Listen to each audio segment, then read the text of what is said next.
Like, comment, share, and subscribe naman dyan mga idolo. Maraming salamat po! Nanood si Zhu Honghong ng may inggit. Sana magkaroon din ako ng heavenly tier weapon balang araw. Tiningnan ni siya si Ming Shirin ng may kahulugan. Kung ang nasa loob ng kahon ay isang bagay na makokontrol tayong dalawa, bubuksan mo pa rin ba ito? Tumigil si Ming Shirin, ang kanyang mga mata ay tumitig kay siya.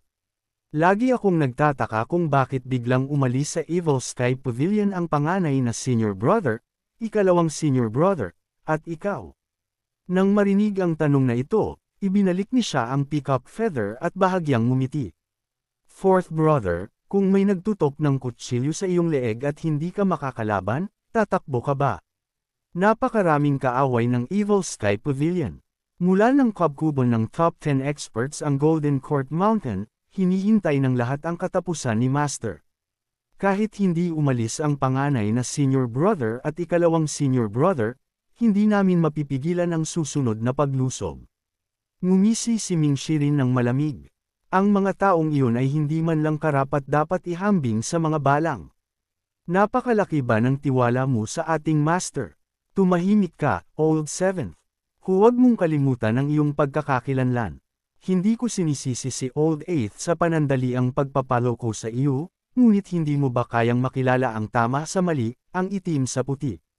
Tila hindi natinagsi siya sa pagsaway. Fourth brother, dahil alam mong nakikilala ko ang itim sa puti, bakit hindi mo tanggapin na ang kinatatayuan ko ay maaaring panig din ng puti?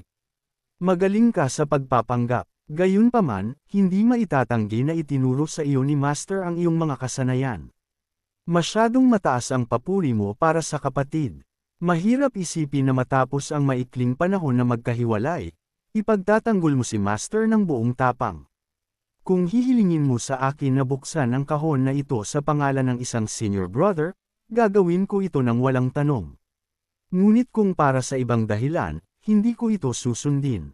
Nang makita na walang puwang para sa negosasyon, hindi na nag-aksaya ng salita si Ming Shirin.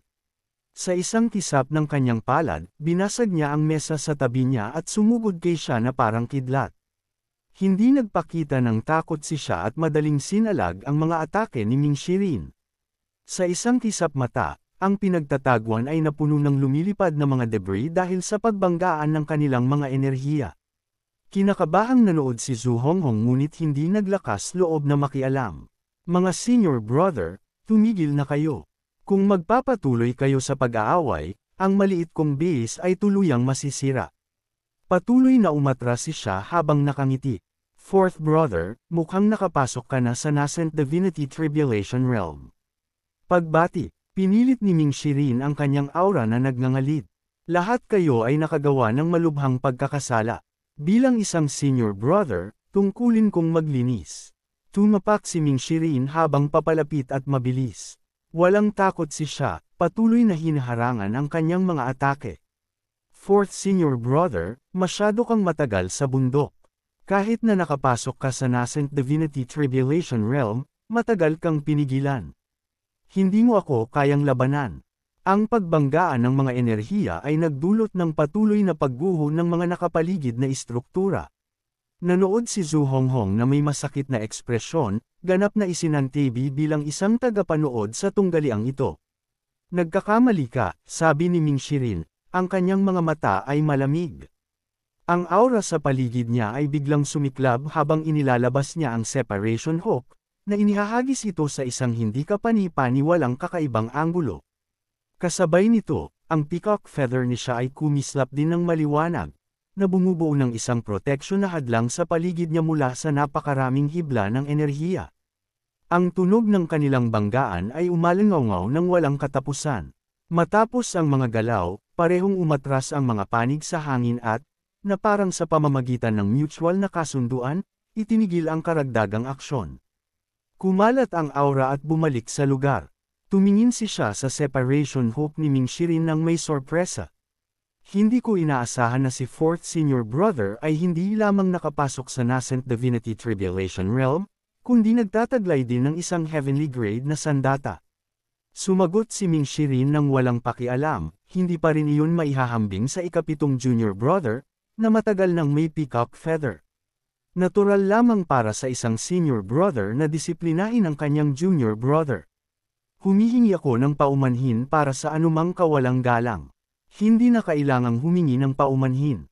Ang kahon ay pag-aari ng master at nangangailangan ng mga sandata mo, ng panganay na senior brother, at ng ikalawang senior brother. Kung bubuksan ito o hindi, ipinapasa ko ang desisyon sa inyo. Matapos sabihin iyon, kumuha si Ming Shirin ng bond mula kay Zhu Honghong at isiniksik ito sa kanyang bibig.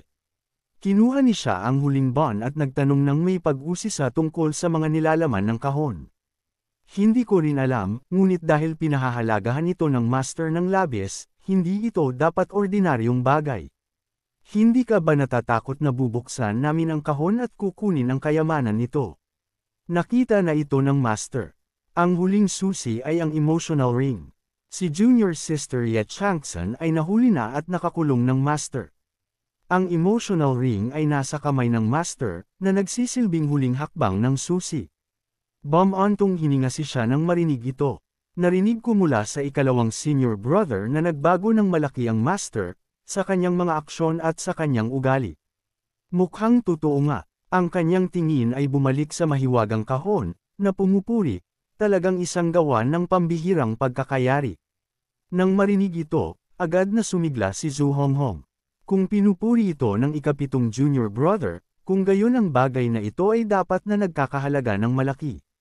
Tinapik ni siya ang ulo ni Old Eighth matapos marinig ito.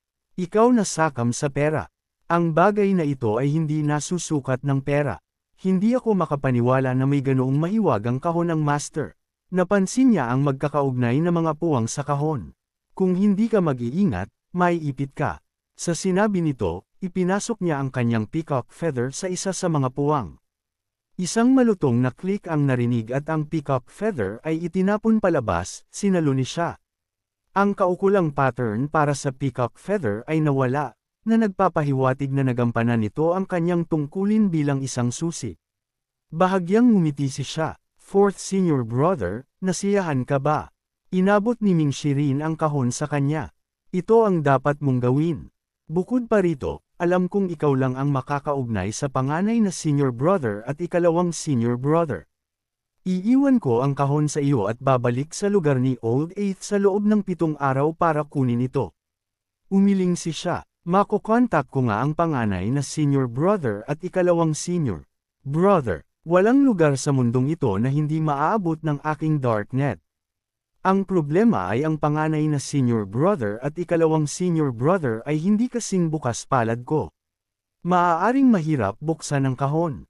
Sa mga salitang ito, ngumisi si Ming Shirin. Natatakot ka ba na ang kahon ay naglalaman ng isang bagay na maaaring gamitin laban sa iyo? Kalmadong sumagot si siya, kung talagang natatakot ako, hindi ko sana inilagay ang peacock feather kanina. Hindi pinansin ang kanyang pag-aatubili, inabot ni Ming Shirin ang kahon.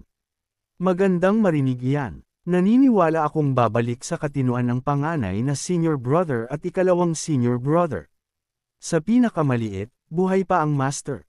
Ang implikasyon ay kahit na wala ka sa Evil Sky Pavilion, siya pa rin ang iyong master. Kung talagang galitin mo siya, kahit na siya ay nasa bingit ng kamatayan, maaari niyang piliin na ibaba ka bilang kasama sa kanyang paglalakbay sa underworld. Naiintindihan ni siya ang kahulugan sa likod ng mga salitang ito. Alam na hindi niya maiiwasan ang responsibilidad, agad siyang sumang-ayon. Fourth senior brother, makakasigurado ka. Ipararating ko ang iyong mensahe sa panganay na senior brother at ikalawang senior brother. Tumango si Ming Shirin ng may kasiyahan. Old Seventh, may kinalaman ka ba sa pagkidnap sa pamilya C? Sumagot si siya ng walang pakialam, hindi. Maaaring resulta ang layunin namin, ngunit mayroon kaming sariling mga prinsipyo at hangganan. Ang Evil Sky Pavilion ay hindi kailanman nagkaroon ng panloob na alitan, ninoong nakaraan. Sana nga, sabi ni Ming Shirin, ikinakaway ang kanyang kamay habang naglalakad siya patungo sa labasan ng kuweba. Paglabas ng kuweba, naglaho siya sa langit sa isang kisap mata ng kanyang anyo. Pinunasan ni Zhu Honghong ang pawi sa kanilang mga mukha at bumagsak sa lupa. Gayunpaman, nanatiling kalmado si siya. Old Eighth, tapos na ang nangyari, maaari lamang tayong sumulong. Maraming taon nang naglakbay si Master sa mundo, maaaring marami pa siyang kayamanan. Hindi simple ang kahon na ito. Tumayo si Zhu Honghong at nagtanong ng may pag-usisa, posible bang sandata ito? Walang pakialam na sumagot si siya, hindi ko may aalis ang posibilidad na iyon. Ngunit bakit papayag na buksan ang kahon? Kung mananatili itong hindi bukas, ang kayamanang ito ay maaaring manatiling nakasara magpakailanman. Dahil nauubos na ang oras ni Master, gaano katagal niya ito magagamit? Mas mabuting hayaang muling lumitaw ang kayamanan sa mundo. Napansin mo ba ang sandata ni Fourth Senior Brother noong naglalaban tayo? Sabi ni Zhu Honghong, oo, nagtataka ako. Maraming taon nang nasa Evil Sky Pavilion si Fourth Senior Brother, ngunit hindi niya lubusang naintindihan ang Bluewood Technique. Pinigilan ang kanyang cultivation, ngunit nagawa pa rin niyang makipagpalitan ng napakaraming galaw kay 7th Junior Brother. Heavenly grade ba ang sandatang iyon? Tumango si siya bilang paliwanag, oo. Dinala ni siya ang kahon sa back mountain ng Tiger Ridge Gang at inutusan si Zhu Honghong na panatilihing lihim ang bagay na iyon upang hindi maakit ang atensyon ng mga maaaring maghangad sa Evil Sky Pavilion. Naguluhan si Old Eighth, marami ng taong nagmamasid sa Evil Sky Pavilion, ano ang pagkakaiba kung may isa pa o wala? Umiling si siya at sinabi, ang tinutukoy ko ay ang kahon na ito.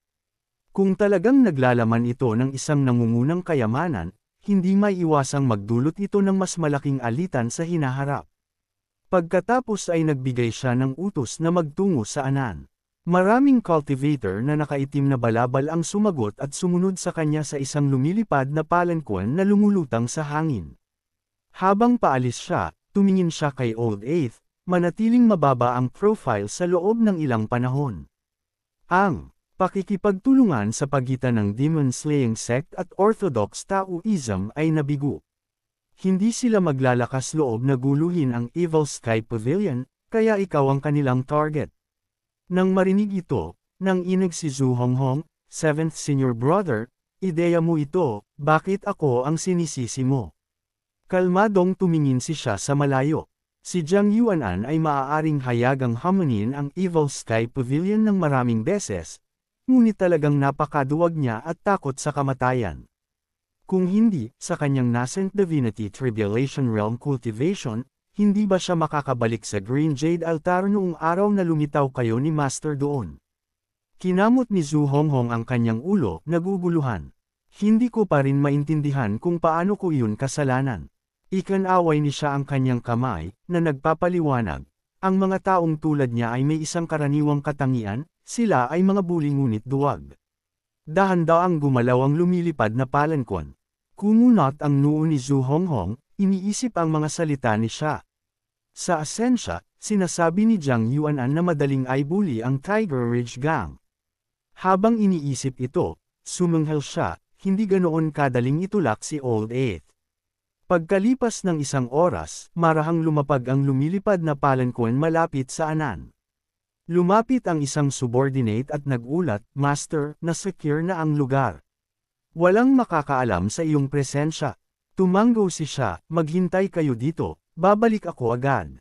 Master, madalas pumunta si Senior Sword Demon sa mga pamilihan kamakailan. Nag-aalala ako na baka magalit siya sa biglaan mong pagbisita, pag-aalala ng subordinate. Sinulyapan siya ni siya, mali ang pagkakaunawa mo sa ikalawang Senior Brother. Kaya kung gumawa ng sarili kong mga paghuhusga. Samantala, sa isang tavern sa Anan City, isang swordsman na nakasuot ng asul na balabal, si Yan Shangrong, ay nakatitig sa malayo na may malalim na mga mata. Nagbuhos siya ng inumin para sa kanyang sarili at humigop. Gaano pa katagal? Nang marinig ito, nanginig ang waiter sa malapit at sumagot, aabutin ng kalahating oras ang paglalakbay mula sa Qingyang hanggang Anan, dapat narito na sila ngayon. Katatapos lang niyang magsalita nang biglang lumapit ang mga yabag. Maraming cultivator ang dumiretso sa pribadong silid ni Yan Shangrong. Hindi sila tiningnan ni Yan Shangrong, simpleng sinabi, kung kayo ay mula sa Qingyang Bandits, manatili. Ang iba ay maaaring umalis.